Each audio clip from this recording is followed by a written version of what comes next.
Okay, we're going to make a handle for your Jack-in-the-Box, and we're going to start with a box.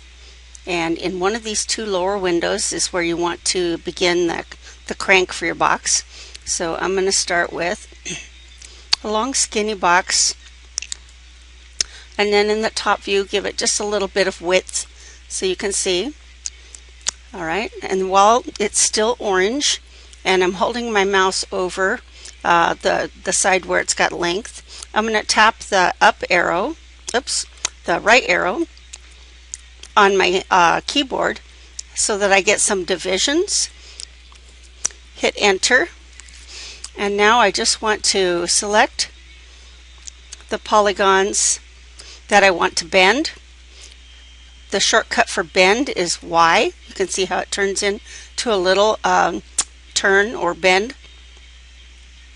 Rotate. Okay, I'm going to come down, and you can see that it's kind of pinching right there.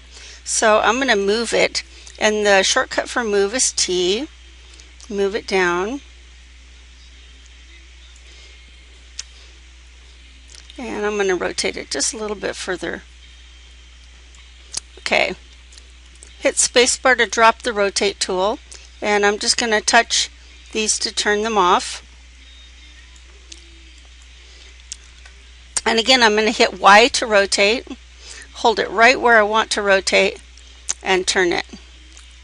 And again, it's kind of pinching, so T is move.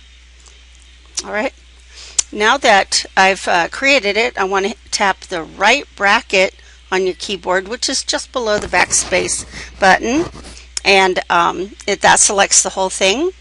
And then the shortcut for meta NURBS, which is a smoothing function, is tab, and you can see that it smoothed it out.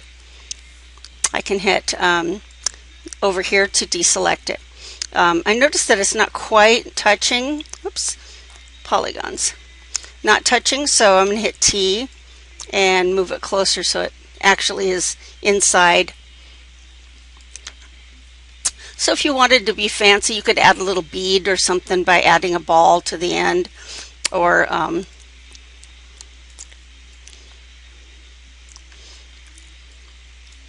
just to make it look a little more interesting if you wanted. Something to hold on to. Okay, I'm going to make the spring that goes inside. I'm going to choose another layer and put this in the background. And I'm going to go here and get a disc tool. And right inside of here, I'm going to click and drag and get a disc and just try to make it fit, and then pull it up and all the way to the bottom. So when it bounces up and out of the box, it probably is going to only go about this far. So that's about how far I'll make it. Okay, I don't need all these divisions going around. There's 24 of them. So I'm going to hit the letter N for numbers or numeric, and it says I have 24 sides. So I'm just going to make that half. I'm going to make it 12. And somewhere around 8 or 10 sections this way is good too, and that gives me the divisions. However, I could have held my mouse over here and tapped the up button to get some of these. Okay, so now I can hit enter.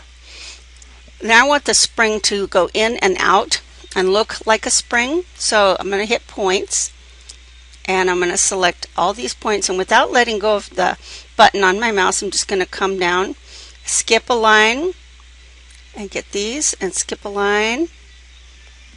That way we go in and out. And I think I'll just leave the bottom because I don't want the very bottom of it to be skinny.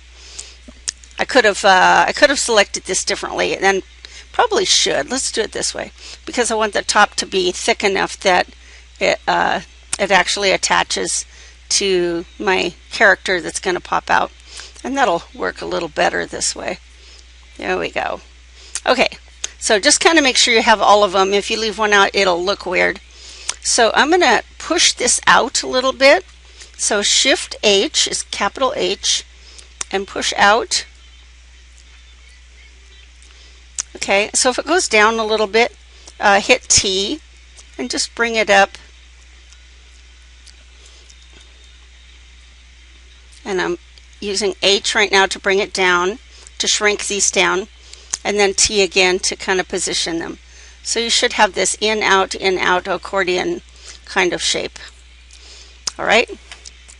So you can color that in any way you want, and we'll be shrinking it down for the beginning of the animation, which will do this and put it at the bottom, and then when it springs up, we'll just spring it up this way. So that's how it's going to work. All right.